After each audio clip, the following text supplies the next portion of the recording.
Se você fosse enganado e perseguido por um agiota criminoso, o que você faria? Eu, com certeza, chamaria esses dois boxeadores para me protegerem. Apesar de terem acabado de virar amigos fora do ringue, eles unem suas forças para lutar numa poderosa batalha contra a maior empresa de agiotas que está aterrorizando pessoas por aí. Esse dorama não é levinho de forma alguma, mas vale o esforço porque é tão simples quanto parece. Muita vingança, ação, amizade e um ótimo conteúdo. Por isso que é tão fácil de assistir. Então lá vamos nós nos apaixonar pela arte da luta, abreviando Bloodhounds, cães de caça.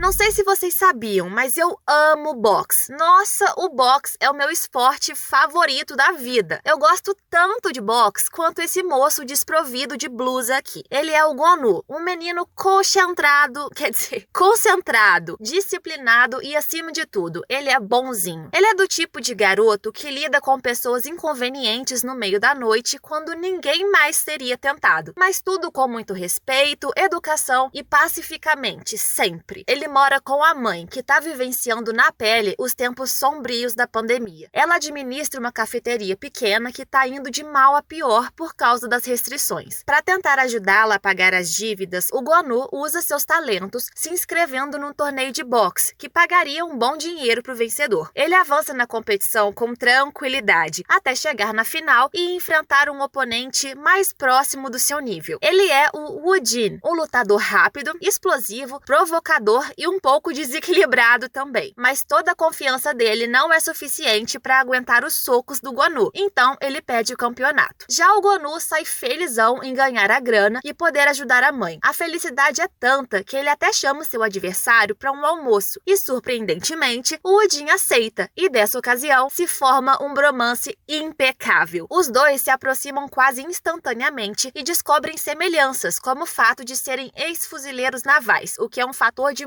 muito orgulho para o Woo-jin. E daí pra frente, ninguém separa mais esses dois novos melhores amigos. Mas bem, se fosse tudo mil maravilhas, o dorama não existiria, né? Mesmo com o dinheiro do prêmio, as dívidas não foram totalmente zeradas. E sabe quem é que tira proveito dessa situação desesperadora? Os agiotas. Mesmo que as pessoas conseguissem sobreviver à pandemia, os agiotas tornavam impossível viver em paz. Um vigarista poderoso chamado Myung-gir não limita o negócio sujo da empresa de agiotas dele. Ele engana tanto os pobres quanto os ricos. Ele empresta dinheiro a um herdeiro para que um hotel seja construído, mas ele também engana os proprietários de negócios pequenos, que recorrem a empréstimos de fontes duvidosas no meio do desespero. A mãe do Gon-nu caiu exatamente nessa armadilha, assinando um contrato fraudulento que a cobrava uma taxa absurda, o que deu muito ruim se você for me perguntar. Os capangas do agiota aparecem já na noite seguinte, causando uma confusão e destruindo a cafeteria. O Gon-nu praticamente voa quando fica sabendo que a mãe tá em apuros e quando ele chega é cercado por uma dezena de homens. E sabe aquela expressão descer o cacete? Ah, com certeza foi ele que criou enquanto lutava com cada um deles. O que eu confesso que foi muito satisfatório e fantástico de assistir, porque eu sou completamente maluca por uma boa ação, gente. Quem mandou tirar o sorriso brilhante do nosso menino? Bem feito, agora vocês que arquem com as consequências. Embora ele derrube um por um como se fosse moleza, chega uma hora que as coisas se complicam por causa do braço direito do chefão. Esse maluco aqui, que convenhamos, né, já pode ser escalado pro live action de Shrek. Sério, daqui por diante, esse indivíduo só será chamado de ogro, monstro, brutamontes, sei lá, uma variação dessas palavras, porque não é possível. Ele é praticamente uma parede de concreto que não se abala com golpe nenhum do Gon-nu. Muito pelo contrário, é só nocaute atrás de nocaute no pobrezinho, o que é bem agonizante de assistir. E se não fosse o bastante, o chefão chega e depois de receber uma bela de uma cuspida, ele esculpe o rosto do Gon-nu com a sua marca registrada, a mesma cicatriz que ele tem no rosto. Daí, o Gon-nu sai desse trauma todo arrebentado, mas ele ainda sai vivo. E infelizmente, a cicatriz não será a única coisa que ficará com ele, mas também a dívida imensa que agora sua mãe tem com um agiota criminoso. É aí que o Woo-jin entra nessa e faz o possível para ajudar o novo amigo que precisa arrumar dinheiro rápido. O andar da carruagem leva a dupla dinâmica até um senhorzinho que está procurando um guarda-costas para sua neta adotiva, a Hyunju, que sempre está metida em problemas. É importante dizer também que esse senhorzinho é um ex-agiota, mas ele é uma espécie rara no ramo, um agiota bonzinho, que oferece empréstimos sem juros para as pessoas que precisam de dinheiro com urgência, principalmente os doentes. A neta dele é uma rebelde sensata com espírito de justiceira. Ela descobriu que muitas pessoas inocentes estavam sendo enganadas por grandes empresas de agiotas, como a do vilão, e queria fazer alguma coisa para derrubar essa pirâmide. O presidente Choi em si ficou impressionado com o Gonu e com o Woo-jin, mas no final das contas cabia à neta tomar a decisão de dar um emprego a eles. Ela achava que não precisava de um guarda-costas, muito menos de 2. Então eles precisam desesperadamente convencê-la de aceitá-los como seguranças, o que não me custaria 2 segundos, mas ela é dura na queda. Ela só é convencida quando o Gonu mostra a cicatriz, provando que ele também tinha o mesmo objetivo que ela, derrubar a empresa do chefão. E esse é basicamente um enredo de cães de caça, não fica mais complicado a partir daí. O trio começa a missão para descobrir como o chefão age, enganando cada ser vivo no mundo, mas é claro que a maior parte dos planos dão errado, porque o Gonu não consegue abandonar a sua essência bondosa. Se a missão dele fosse sentar, observar e anotar, pode ter certeza que ele faria o contrário. Numa dessas que ele estraga tudo, salvando um injustiçado, o Sr. Choi precisa se envolver e os arrepios na espinha são instantâneos quando ele junta os pontinhos e descobre que o trio tá tentando lutar contra o seu inimigo mortal. Acontece que esses dois têm uma conexão bem antiga. O Choi foi chefe do Myung-gir no passado, mas quando a empresa de agiotas foi fechada, o Myung-gir se rebelou e roubou o cofre do chefe. Na época, o Choi era todo bombado, ele até tentou intervir. Foi ele, inclusive, que deixou a cicatriz no rosto do outro enquanto eles lutavam. Mas o Choi também não foi páreo por aquele brutamontes que o pegou, o quebrou no meio, basicamente, e ainda jogou pela janela. Depois de roubar todo o dinheiro, o Myung-gir passou a aterrorizar pessoas inocentes com seu negócio ilegal. O Choi sabe muito bem que o inimigo era perigosíssimo, afinal de contas, ele tá numa cadeira de rodas por causa dele, então ele implora pro trio parar com aquele plano. Mas é óbvio que os três fecham os ouvidos e vão atrás de uma experiência de quase morte, é sério. Claro que as cagadas que eles fazem nos rendem mais cenas de luta espetaculares e muito bem coreografadas. E convenhamos, ver gente ruim apanhando dá gosto de ver. Milagrosamente, eles escapam vivos dessa situação aqui mesmo com 300 pessoas surgindo do nada, mas o Choi percebe que a junção de 2 boxeadores apocalípticos, metendo os pés pelas mãos muitas vezes, junto com a sua netinha de 1,60 de altura com um choquinho na mão, não era muito bem,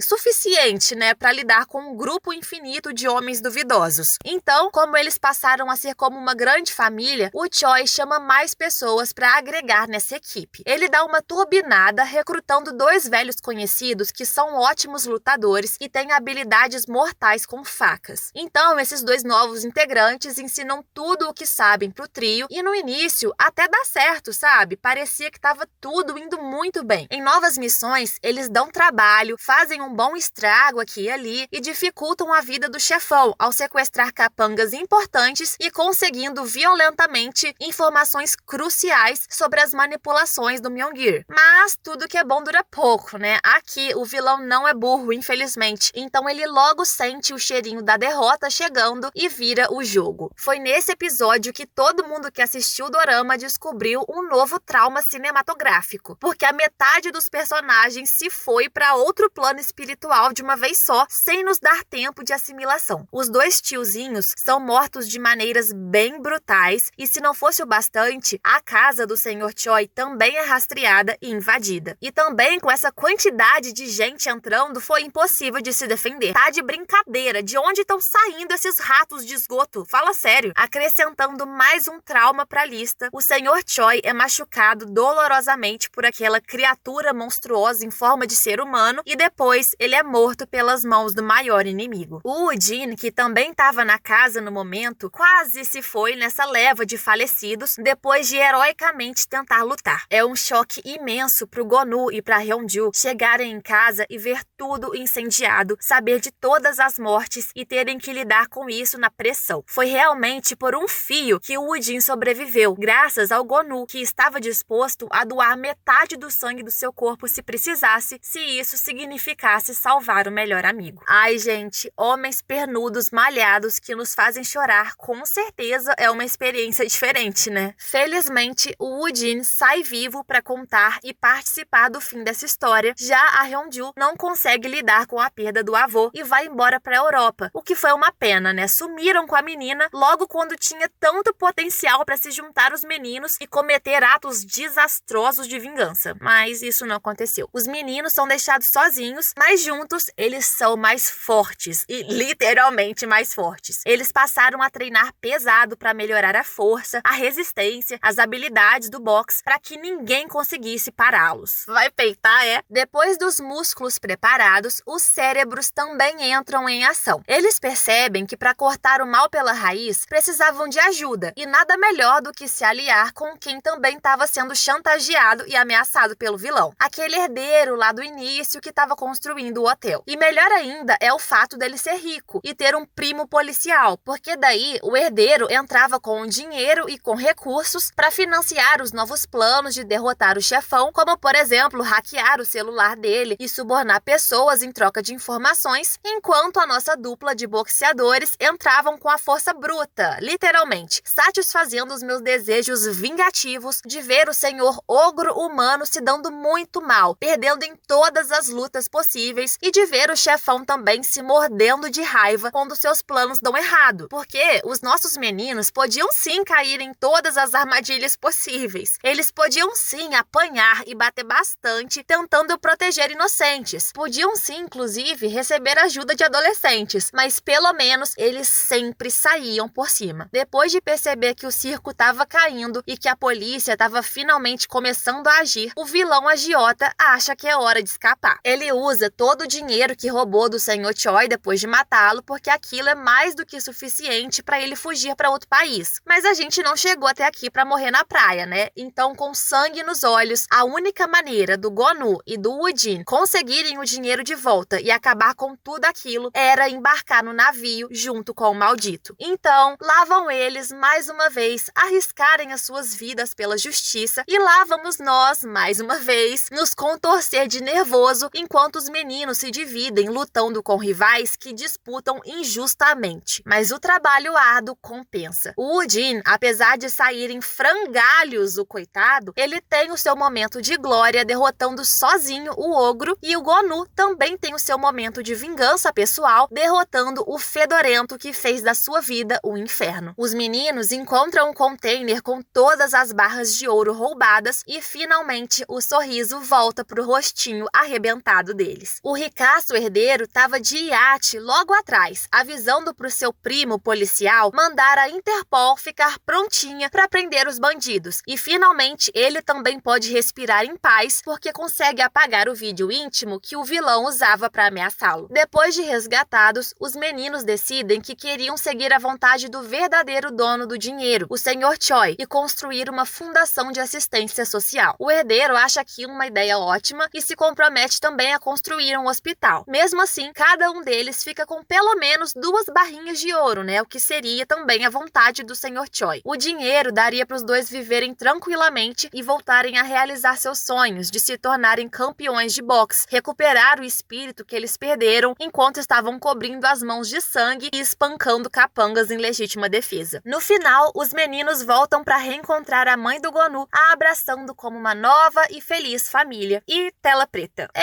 O final foi um pouquinho abrupto, né? Sabe quando você tá vendo TV e a luz acaba? É tipo isso que acontece. A gente fica com um gostinho de ver alguma coisinha a mais. Parece que tá faltando alguma coisa. Mas quem sabe o que se passa na cabeça da dona Netflix, né? O mundo ensina que a gente não pode confiar completamente em bilionários. Então, eu ainda acho que existe uma mínima e remota chance desse herdeiro aí usar o dinheiro pra coisa errada. E daí uma nova temporada viria pros nossos meninos entrarem em ação de novo. Cães de Caça é um dorama mais pra empolgante, em vez de ser complexo. É mais carnudo, é mais corpóreo, digamos assim, em vez de ser emocional. Mas às vezes um estilo de dorama assim é bom pra dar uma intercalada, né? Ainda mais se você você, assim como eu, acabou de sair de um lugar onde você só chorou 80% do tempo. Espero que vocês tenham gostado e a gente se encontra no próximo vídeo abreviando os doramas queridinhos do momento. Tchau!